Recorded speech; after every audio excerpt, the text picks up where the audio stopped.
Barry Gibb made a promise no one else heard. No cameras, no lights, just two brothers, one hospital bed, and a final request. Robin Gibb was fading. Cancer had taken nearly everything, his strength, his energy, even at times his voice. But he still had his mind, and in one lucid moment during his final days, he turned to Barry and whispered the one thing that would haunt his brother forever. "Don't stop. Keep the music alive." Barry nodded, because that's what brothers do. But after Robin passed, Barry found himself facing the unthinkable. He couldn't sing, not because he'd lost his voice, but because the voice that had always sung alongside him was gone. What happens when the last remaining Bee Gee is also the one who never wanted to be alone? And what do you do when keeping your promise means reopening the wound every single night? This isn't just the story of Barry Gibb's grief.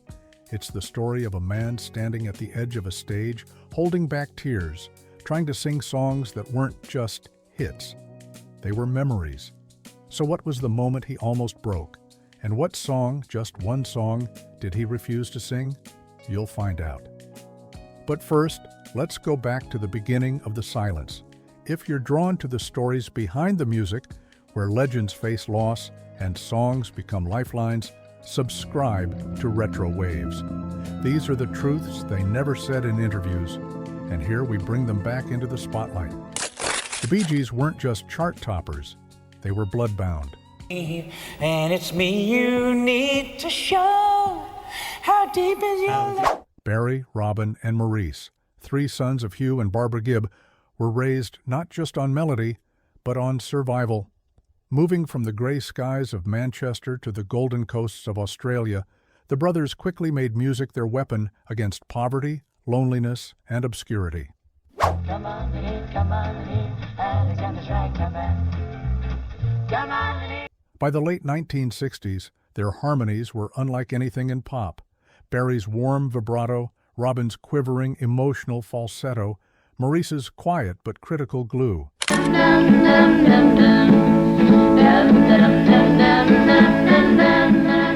Hits followed like rain. Massachusetts.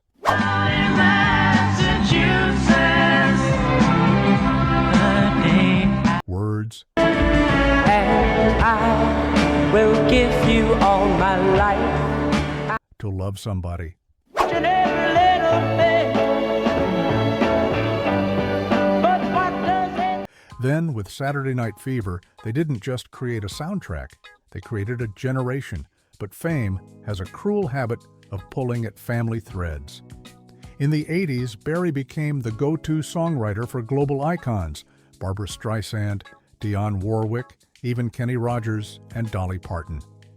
Robin pursued solo work. Maurice battled personal demons, including alcoholism. Yet through every rift and reunion, the Bee Gees endured until 2003. Maurice died suddenly from a twisted intestine.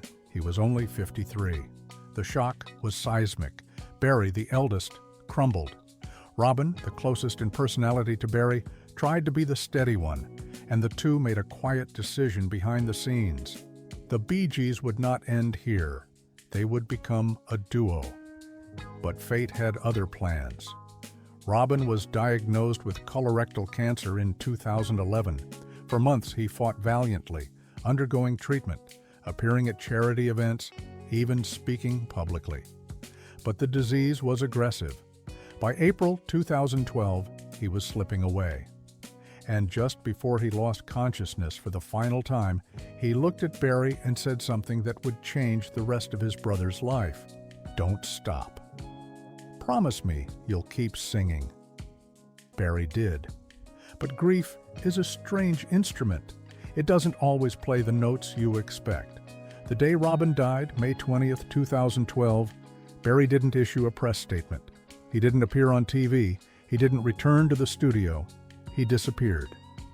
In Miami, inside his sprawling home tucked behind iron gates and tall trees, Barry withdrew into the shadows.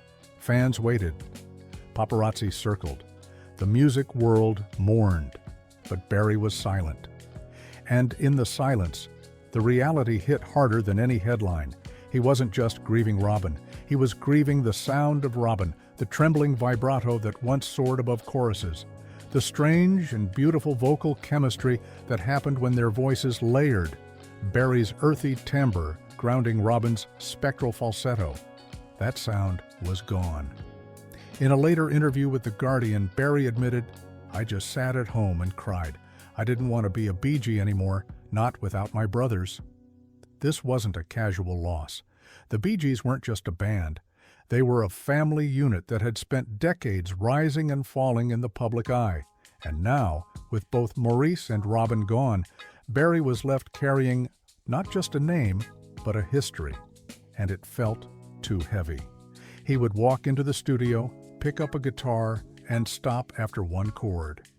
He didn't touch the microphone. He didn't listen to Bee Gees records. He didn't want to hear their voices because it made him realize that his would never sound the same again. The promise he'd made was already starting to fracture. A few months after Robin's death, Barry received a familiar letter.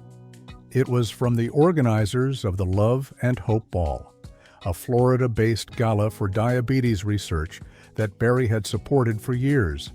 They wanted him to perform one song, maybe two, nothing formal, nothing public, just a small crowd, mostly charity donors. Barry stared at the invitation for days. Then he tucked it in a drawer. He didn't respond. Weeks passed. Another call came. This time, someone from the board called him directly and said something simple. "You don't have to do this for us. Do it for them." That "them" was heavy with meaning. Barry thought of his brothers, of how often they'd perform together, even in the hard years. How Robin, just months before dying, had tried to sing at a military tribute event despite being visibly weak. Barry opened the drawer, took out the invitation, and called back. He said yes. But behind that yes was something darker. Barry hadn't rehearsed. He hadn't sung aloud in nearly a year. Even his wife Linda later said in interviews that she was worried Barry would freeze on stage, or worse, break. As the night drew near, Barry tried to prepare. He pulled out a few classics, To Love Somebody, Words. He looked over the chords, played them quietly. But when he tried to sing, his throat caught. Even in private, Barry couldn't get through one verse without choking on emotion. The night of the event came fast. Barry dressed in a simple suit. No entourage, no spectacle. As he stepped into the venue, he looked around and whispered, "This is the first time I'm doing this, truly, alone." Under the ballroom lights, Barry stood in front of a modest crowd. No screaming fans, no neon lights. Just a room filled with polite applause. He took the stage with his guitar, sat on a stool, and began to play. The first song was To Love Somebody. His voice trembled, but held. The audience was hushed, listening, not judging. It was almost gentle. Then came the next song, How Can You Mend a Broken Heart? A song Barry and Robin had written together. A song Barry had once said was as close to our souls as a lyric could get. The moment the opening chords rang out, Barry hesitated. He looked down at his hands, then up at the microphone. He tried to sing, got through the first line, then his voice cracked. He looked away, stared into the dark corner of the ballroom. For a full 10 seconds, he said nothing. The band behind him, sensing something was wrong, gently paused. The audience was frozen. Barry closed his eyes, took a deep breath, and, barely above a whisper, sang the next line. He didn't finish the song, he cut it short, switched to a different one, played for just a few more minutes, and then thanked the crowd, almost apologetically. Backstage, Barry sat in silence. Someone offered him water. He didn't respond. When asked later about that night, Barry confessed, "I didn't know if I'd ever perform again. I wasn't sure if I'd broken the promise already." Despite that emotional near collapse, something unexpected happened.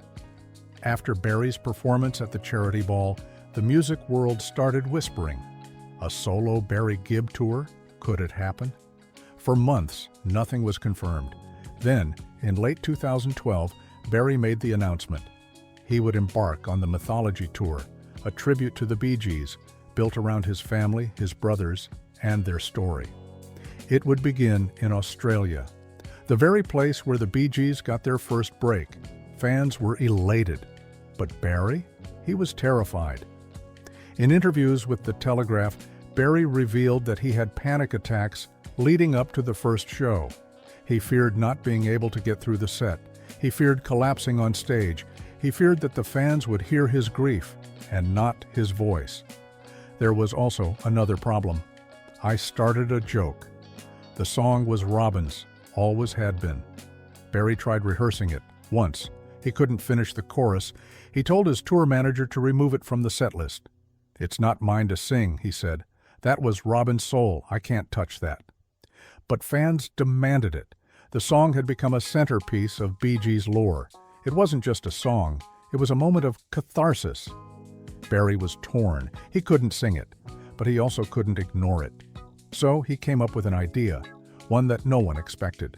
The Mythology tour launched in February 2013 in Sydney, Australia.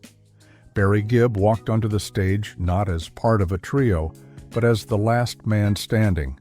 The weight of that moment wasn't lost on him or the fans. He began the concert with songs everyone expected, Jive Talkin', To Love Somebody, Lonely Days.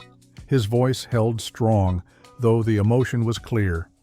He introduced each song with soft memories, sometimes pausing for long stretches between words. Then came the moment. The lights dimmed. A video appeared on the screen behind him, archival footage of Robin Gibb, alone at a piano singing I Started a Joke. Barry didn't speak. He didn't pick up the guitar. He stood still, arms crossed, head lowered, as his brother's voice echoed through the arena. The crowd of thousands was silent at first. Then, as Robin's image faded, Barry turned and looked at the audience and simply said, "I couldn't sing this one, but maybe you can." And they did. Like a wave, the voices rose. Line by line, chorus by chorus, the entire arena sang Robin's song for Robin. Barry didn't move for over 2 minutes. Then he raised his hand and whispered, "Thank you." Later, he called that moment the most spiritual of his life. "They lifted me," he said. "They helped me keep the promise, because I couldn't do it alone." The tour continued, Australia, New Zealand, the UK. Each night, Barry brought Robin and Maurice with him in the form of videos, voiceovers, even holograms. But no matter how successful the shows appeared, Barry confessed in multiple interviews that he was barely holding it together. In one conversation with Rolling Stone, he admitted that he often saw his brothers backstage, not literally, but in his mind. "I talk to them," he said. "I walk into a dressing room and imagine they're sitting there, that they'll start tuning guitars or argue about the set list." These weren't fantasies, they were coping mechanisms. Barry had carried the Bee Gees' name for over 5 decades, but never alone.